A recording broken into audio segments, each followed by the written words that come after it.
मनु को याद आया कि आधार कार्ड तो अंदर ही रह गया था। अब वापस जाके आधार कार्ड लाना शेर के मुंह में फिर से एंट्री लेने जैसा था। तभी उसे मुंह लटकाए रघुबीर आता दिखाई दिया। भैया जल्दी निकलो यहाँ से, वो पुलिस वाला बाहर आ रहा है जो मुझसे पैसे छीन कर ले गया था। एकनाथ अब शादी में आए फूफा की तरह मुंह फुलाकर बैठ गया। उसने अपने दोनों हाथ क्रॉस कर लिए और नाराज होकर बोला, हम कहीं नहीं जाएंगे। आप बोले थे कि हमारा आधार कार्ड 1 घंटे में दे देंगे। हमें पैसा नहीं, आधार कार्ड चाहिए, दीजिए, हम तभी चलेंगे। इधर रघुबीर की नजर रिक्शे में बैठे मनु पर पड़ गई। वो उसकी तरफ तेजी से आने लगा।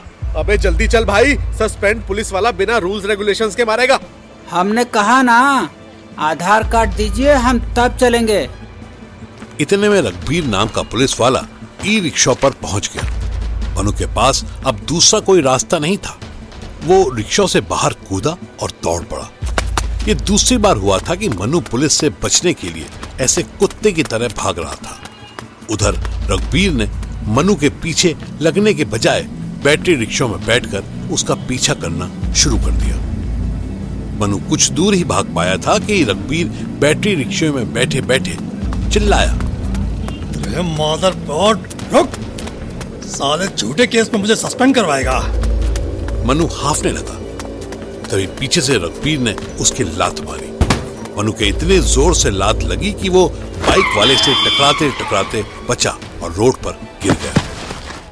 रघुबीर के साथ साथ एकनाथ भी चिल्लाने लगा, सही किए साहब, ये हमसे आधार कार्ड ले गए और अब मांगने लगे तो दिए नहीं। मुझे पहले ही शक था इस पे, ये कोई क्रिमिनल आदमी है। चलो उठ मादर। मनु को अब साक्षात जेल दर्शन हो रहे थे।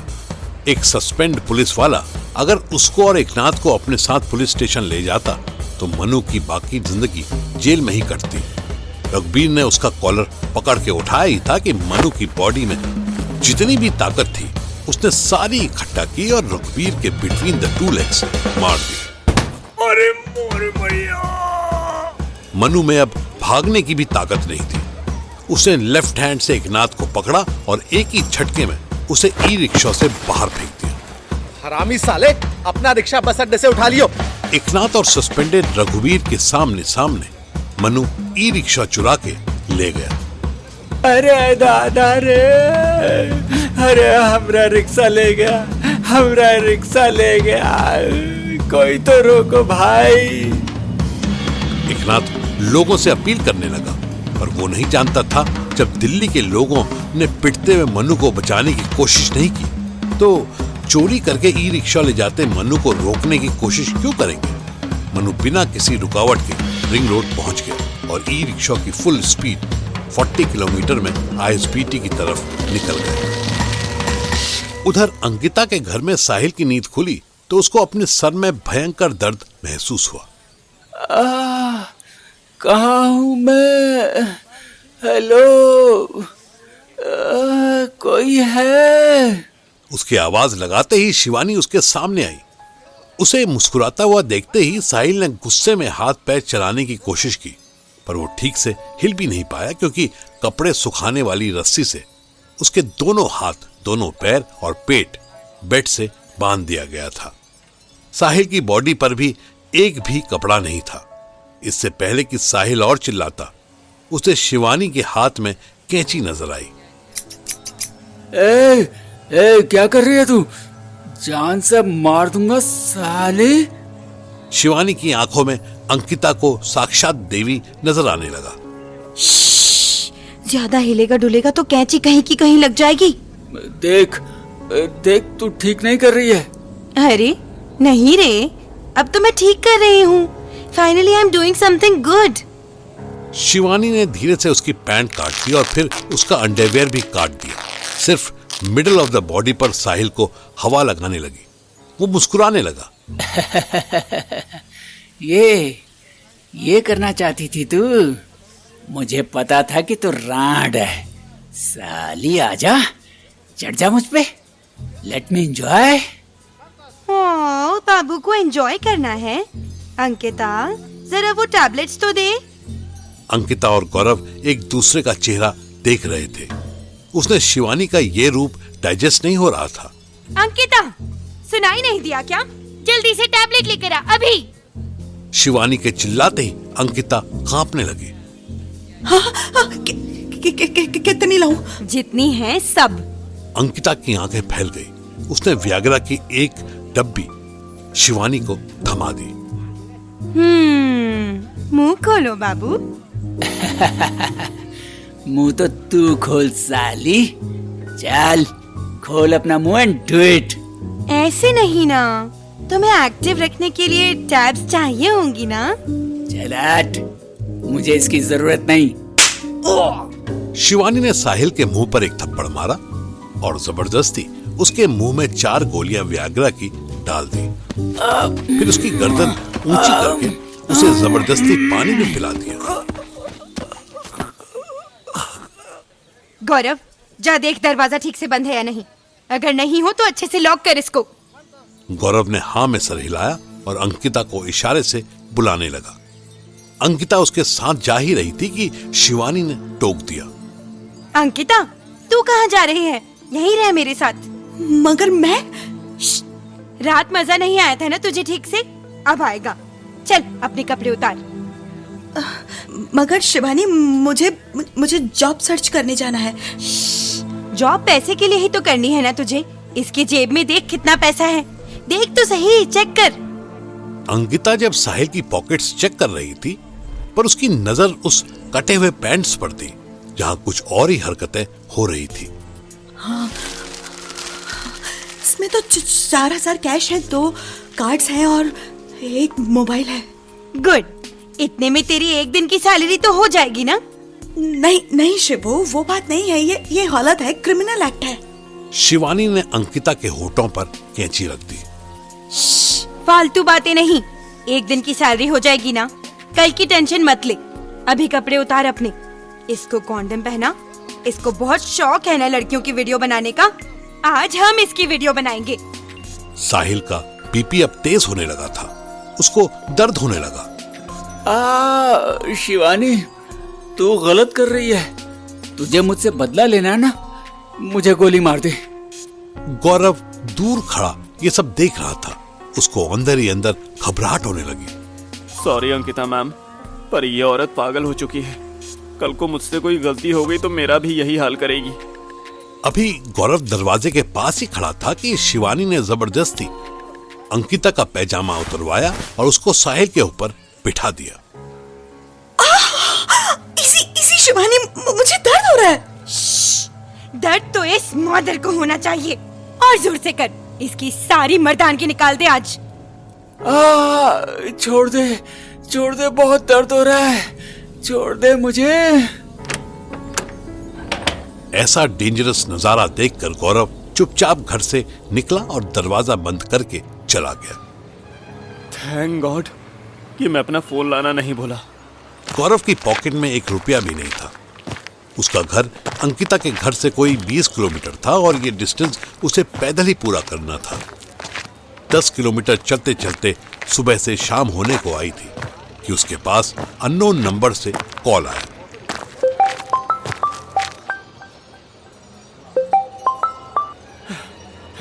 हेलो, कौन? गौरव बुरी तरह हाँप रहा था। हेलो गौरव, कैसे हो तुम? मैं फिर भी मीरा की आवाज सुनकर उसे बहुत खुशी हुई। क्या मीरा बोल रही हो? अरे तुम्हें कैसे भूल सकता हूँ। शाह रे गा मा पा बोलने वाली इकलौती आइटम हो तुम। मजाक का टाइम नहीं है गौरव, मैं बहुत टेंशन में हूँ। मनु के जाने के बाद मैंने आफ्ताब पर भरोसा जताया था, पर वो भी मुझे छोड़कर चला गया। अरे कहाँ चला गया? मैंने उसे शिवानी दीदी को ढूंढने के लिए भेजा था, पर वो कमीना मुंबई चला गया और वहाँ एक लड़की के साथ रह रहा है। तुम प्लीज मेरी तरफ से उसके पास जा सकते हो? Sorry to hear that Meera, पर शिवानी तो यहाँ दिल्ली में है। ऑलमोस्ट वैम्पायर बन चुकी है वो। आजकल लड़कों की पैंट्स उतार के उनके मजे ले रही है। और आफ्ताब अगर तुम्हें छोड़कर चला ही गया है तो तुम उसको भुलाकर क्या कर लोगी? छोड़ो, जाने दो। कैसे जाने दूं गौरव? मैं पेट से हूँ। इसी महीने मेरी डिलीवरी है। मुझे समझ नहीं आ रहा कि मैं क्या करूं।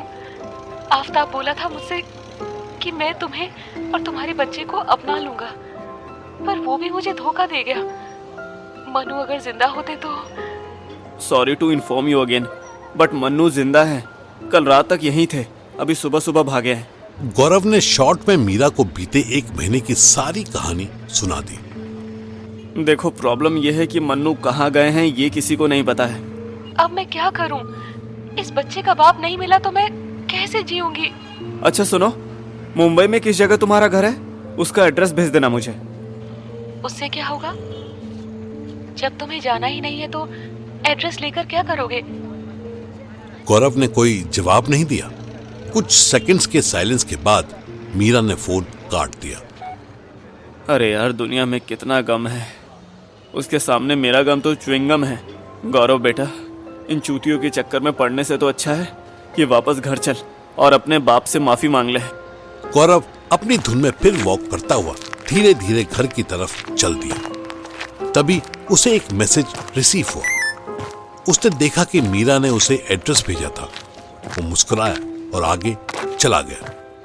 जिस वक्त मीरा अपने दुख सुनाते हुए आफताब को कोस रही थी, ठीक उसी वक्त मीरा के फ्लैट में आफताब और सुहाना फिल्म इंडस्ट्री के कुछ साइड कैरेक्टर्स और स्ट्रगलिंग आर्टिस्ट को घर पे बुलाकर पार्टी दे रहे थे। इस पार्टी का खर्च भी घर की एक पेंटिंग बेचकर ही आया था। अपने गेस्ट से एक्सक्यूज करके सुहाना वॉशरूम में घुसी ही थी कि किसी ने उसका मुंह पकड़ लिया। ठीक इसी वक्त किसी ने फ्लैट का दरवाजा तोड़ दिया और एक साथ कई सारे बूट्स की आवाज आने लगी।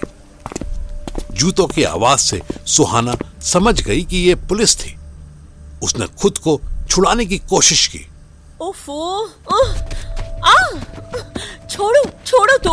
सुबह से रात तक सेक्स कम पड़ गया था जो तुम मुझे यहाँ भी दबोचने आ गए। हाँ, हटो हटो, घर में पुलिस आई है।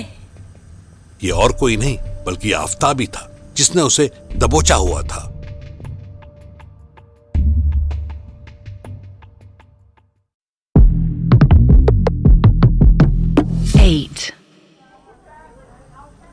क्या नौटंकी है ये? घर का तमाशा बना दिया है तुमने। ओफो, छोड़ो तो। मैंने कोई तमाशा नहीं बनाया। एक तो पता नहीं ये पुलिस वाले कहाँ से आ गए हैं। बकवास बंद करो यार। तुमने तो कहा था कि हम ऐसे लोगों को घर पर बुलाएंगे जिनके आने से मुझे कुछ राइटिंग प्रोजेक्ट्स मिलने की उम्मीद बनेगी। हाँ तो इनमें से कई आर्टिस्ट हैं जो। बकवास मत करो। तुम्हारे बुलाए गेस्ट तो उल्टा मुझसे काम मांग रहे हैं। अरे वो इसलिए कि उन्हें लग रहा है ये तुम्हारा अपना घर है। बांद्रा में घर होना is a big thing, you know.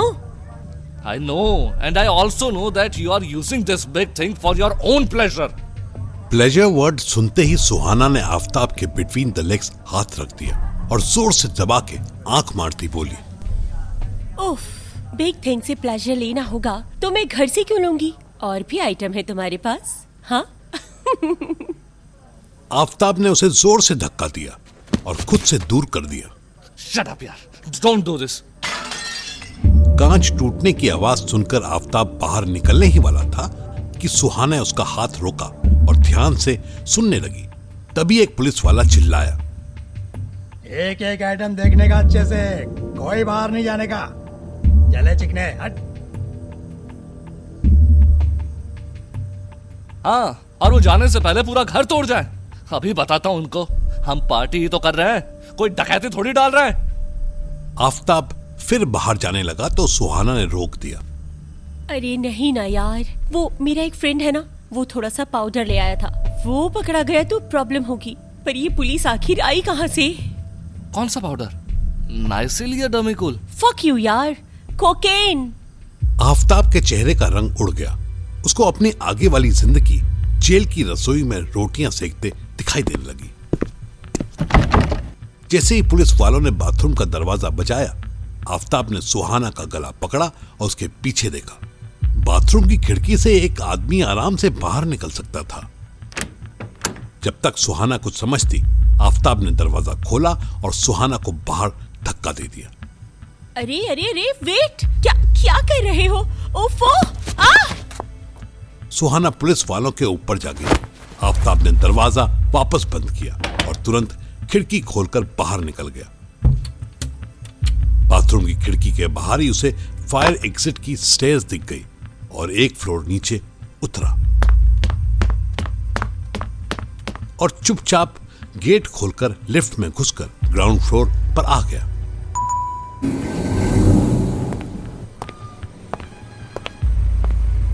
Aftab अभी सड़क पर निकला और ऊपर देखा। आसमान में घने बादल आ गए थे। उसे ऐसा लगा जैसे बादलों के बीच में से कृष्ण जी उसकी तरफ झांकते हुए मुस्कुरा रहे। वो भगवान जिस पर आफताब को कभी यकीन नहीं हुआ, आज उसे अपने बच जाने का रीजन लग रहा था। आफताब ने एक ऑटो रिक्शा पकड़ा और सीधा सेंटा क्रूज स्टेशन पहुंचा। यहाँ से बोरीवली और बोरीवली से सीधा दिल्ली और दिल्ली से बस पकड़ के मेरठ। बहुत हो गया यार ड्रामा जिंदगी का, बस अब और नहीं सहा जाता। सर एक्सक्यूज मी, क्या आप मुझे बता सकते हैं कि अंधेरी यहाँ से कितना दूर है?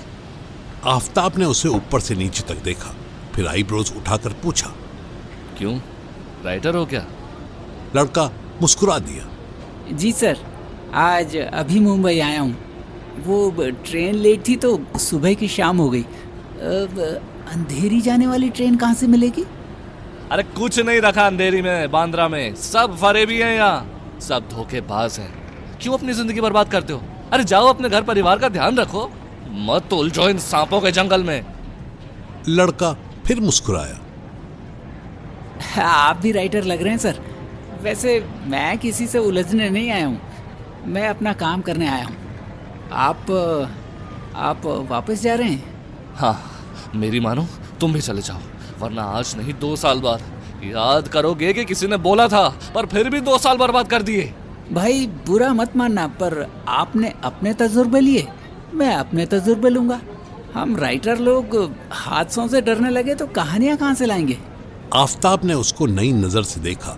अब उसकी निगाहों में इंप्रेशन था। खैर कोई बात नहीं, फेयरवेल आपको। मैं अपनी अंधेरी खुद ढूंढ लूंगा, चलता हूँ। लड़का जाने लगा तो आफताब पीछे से चिल्लाया, ए रुको, क्या नाम है तुम्हारा? लड़का मुस्कुराकर पीछे मुड़ गया। उसके बैग पर उसका नाम लिखा था। उसका नाम पढ़ के आफताब मुस्कुरा दिया। उसे यूं लगा कि जैसे वो अपना नाम पढ़ रहा हो। इधर दिल्ली से निकली बस कुरुक्षेत्र क्रॉस कर चुकी थी। हड़बड़ी में भागा मन्नू खाली सीट पर बैठे बैठे ही सो गया था। बीते दिनों के सारे किस्से उसकी आंखों में घूम रहे थे। तभी किसी ने उसके कॉलर पकड़ा और जबरदस्ती जगा दिया। कौन है बे? ओह! मन्नू ने जब कॉलर खींचने वाले की शक्ल देखी, उसकी अंदर की सांस अंदर और बाहर की सांस बाहर निकल गई। बाबूजी आप? मन्नू को ऐसा लगा जैसे वो कोई सपना देख रहा था। मुझे पता था, मुझे यकीन था कि तू मर ही नहीं सकता। गेल चोदे, तू मेरी औलाद है, ऐसे कैसे मर जाएगा? ये पहला मौका था कि जब बाबूजी ने मन्नू को अपने सीने से लगा लिया और उनकी आंखों में आंसू।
देखा कि कोई सुन तो नहीं रहा था। रे घबरा मत, जिंदा है, एक चुत्तड़ पे बैठ लेता है। अगली बारी हमारे घर की छोरी पे नजर डाली तो बस बाबूजी, आप शांत हो जाओ, मैं चल रहा हूँ आपके साथ। खेत खलिहान बाजरा चावल सब मैं देख लूंगा। बाबूजी मुस्कुराती है। देख ले, बच तो ना जाएगा। बच गया तो फिर पकड़ लियो। दोनों बाप बेटे एक ही शाम में तीसरी बार गले मिले। इधर धूल उड़ाती हुई बस अंबाला पहुंचने वाली थी और उधर रात के 10 बजे तक साहिल अपनी आखिरी सांसें गिन रहा था।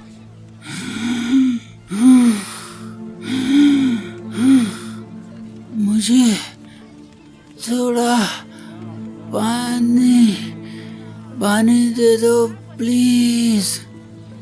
अंकिता और शिवानी की हालत भी खराब हो चुकी थी। अंकिता तो बुरी तरह हाँफ रही थी। शिवू, बस बहुत हो गया यार। 18 बार कर चुके हैं हम इसके साथ। अभी अगर नहीं मरा ना तो हम दोनों में से कोई एक मर जाएगा। हाँ, तू सही कह रही है। इसको छोड़ देते हैं। जा, आजाद किया तुझे। अब कभी इस तरफ देख भी मत जाइयो। अंकिता को शिवानी की बात पर भरोसा नहीं हुआ। वो उठकर देखने लगी कि शिवानी सच में साहिल के हाथ पैर खोल रही थी। सुबह से बंधे होने की वजह से उसके हाथों में खून जाना बंद हो गया था। शिवानी बड़े प्यार से उसके हाथ सहलाने लगी। अभी ठीक हो जाएगा, डोंट वरी। शिवानी ने साहिल को जबरदस्ती उठा के बैठा दिया। मुझे पानी दे। एक ही चीज मिलेगी तुझे, या तू पानी पी ले और अगले राउंड के लिए तैयार हो जा, या फिर मैं गेट खोल रही हूँ, तू भाग जा। साहिल शिवानी का मुंह देखने लगा, फिर उसने अंकिता को देखा। साइको मत बने यार शिवानी, बस कर अब। मुझ में तो बिल्कुल ताकत नहीं है अब इसके साथ कुछ और करने की। मुझ में भी नहीं है, पर क्या हो गया, मेरे हाथों में तो दम है अभी। आफ्टर ऑल ये भी तो साइको ही था ना जो तुझे मार रहा था। मुझे ऑलमोस्ट मार ही दिया था इसने। और वो लड़का जिसने बेचारी भोली भाली मीरा के साथ इतना बुरा किया, वो भी तो साइको ही था ना। इनफैक्ट अपने बॉडी काउंट बढ़ाने वाला मन्नू, वो भी मादरचोद साइको ही है मेरी नजर में। इन साइकोस से निपटने के लिए मैं थोड़ा सा पागलपन कर रही हूँ, तो क्या गलत है? अंकिता ने कोई जवाब नहीं दिया। वो वापस लेट गई। बोल साहिल, कहाँ जाऊँ मैं? किचन से पानी लाने या दरवाजा खोलने? साहिल बिना कोई जवाब दिए अपनी बची कुची एनर्जी बटोरकर उठा और घुटनों पर चलता हुआ मेन डोर की तरफ गया। शिवानी के फेस पर स्माइल आ गई। वो जल्दी साहिल के पास आई और मेन गेट खोल दिया। उसके दरवाजा खोलते ही साहिल फिर घुटनों बाहर निकला और लिफ्ट की तरफ बढ़ा ही था कि शिवानी ने टोका। ए, वहाँ से नहीं, लिफ्ट में कैमरा लगे हैं, इधर स्टेज से जा।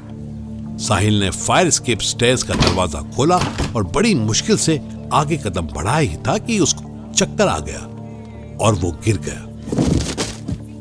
अपनी आखिरी सांस लेते वक्त चिल्लाने की भी ताकत साहिल में नहीं थी। उसे गिरता देख शिवानी मुस्कुराई और फ्लैट का दरवाजा बंद कर लिया। दिल्ली से बहुत दूर मनाली में एक छोटे से गांव में कलेश हो रहा था।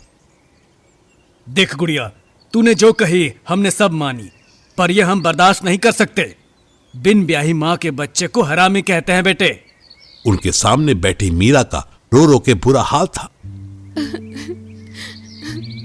इसमें मेरी क्या गलती है पापा? मैंने तो आपके कहे से शादी की थी ना। हाँ, पर मेरे कहे से उस हरामजादे आफताब को तो घर नहीं लाई थी ना। अब सारा गांव यही समझता है कि वही कमीना तेरे बच्चे का बाप है, और वो भी भाग गया। तू बोल, कौन करेगा तुझसे ब्याह है? इस बच्चे को नाम कौन देगा? मीरा के पास कोई जवाब नहीं था, पर उनके घर में घुसते एक लड़के के पास जवाब था। संतोष चौहान और घर के बाकी लोग की नजर भी उसी तरफ गई। मैं करूंगा मीरा जी से शादी। मुझे ये बालक, ये लड़की और ये ससुराल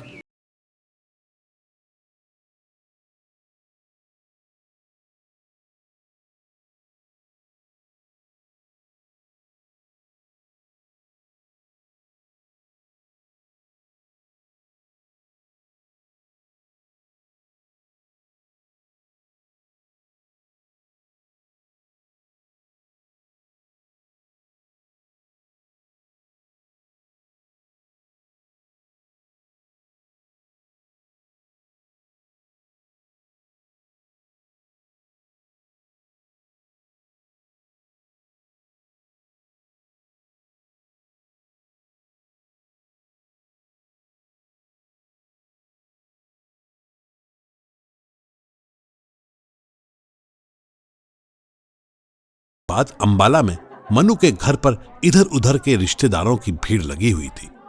बुआजी ने फाइनली मनु को एक लड़की से शादी करने के लिए कन्विंस कर लिया था। लड़की बुंदेली है, अपने घर के लिए सही रहेगी। आधे घंटे में उसके घर वाले तुझे देखने आ रहे हैं। ज्यादा चूचपड़ा ना करियो, चुप करके हाँ बोल दियो। मनु लाइफ के आगे सरेंडर कर चुका था। लड़की और उसके पेरेंट्स आकर काउच पर बैठ गए। लड़की सिंपल सलवार सूट पहनकर आई थी। मनु ने उसका चेहरा देखा और जोर से बोला, तान्या तुम? तान्या उसे देख मुस्कुरा दी। क्यों? बोला था ना शादी तो तू मुझी से करेगा। मनु के होने वाले ससुराली उसे देख मुस्कुरा रहे थे। तान्या धीरे से मनु के पास आई और कान में बोली, अच्छा सच सच बता, तेरी वो माशूक, वो शिवानी, उससे तेरा अब कोई लफड़ा तो नहीं है ना? मनु ने कोई जवाब नहीं दिया। रियलिटी में वो जानता ही नहीं था कि शिवानी कहां थी। उसी रात ईस्ट दिल्ली में रात 1 बजे सुनसान सड़क पर अकेली शिवानी बंद हो चुके मेट्रो स्टेशन की तरफ जा रही थी। रास्ते में एक शराबी ने उसका रास्ता रोक लिया। रात भर कहाँ भटकेगी जाने मन, आजा मेरी बाहों में गुजारने। शराबी को लगा लड़की डर जाएगी, पर लड़की मुस्कुराई क्योंकि उसे उसका नया शिकार मिल चुका था।